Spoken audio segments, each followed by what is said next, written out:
had a client call me and say, David, I bought a $750,000 rental. I was like, wow, congratulations. He goes, perfect, man.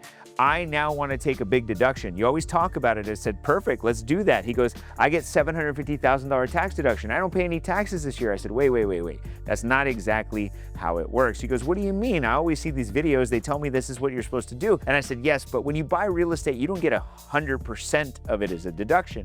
He goes, well, then how much do I get? And so here's what I showed him. I said, well, first off, you can't use the land as a deduction. The IRS doesn't allow you to deduct land, so you have to subtract that, and typically it's about 20%. He goes, what's that mean? Well, that means you only get $600,000 in a deduction. And he goes, perfect, I get $600,000. I was like, no, not really. He goes, what do you mean? And I said, well, the normal IRS code states that you only get the deduction over time.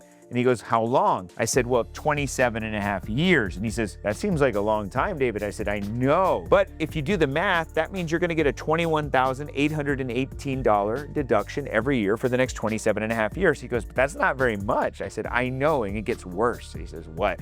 I said, you only get 35% of that in savings, which is his tax bracket. So really, he's only gonna get a $7,000 tax savings from the $750,000 rental property. And he says, whoa, David, I thought you were a genius. I thought you were the man. I said, exactly, this is what we're gonna do. We're not gonna take the old way, we're gonna take the new way. And I said, what we need to do is we gotta do a cost segregation study, which really just lets me take all the property and separate it into individual pieces and then allow me to use something called bonus depreciation. And I know that 30% of the property we can take as a deduction in year one. He says, what does that mean? I said, well, if you get 30% of the $600,000, you get a $180,000 deduction. He's like, what? And I was like, yeah, but it's not 180,000. He goes, what do you mean?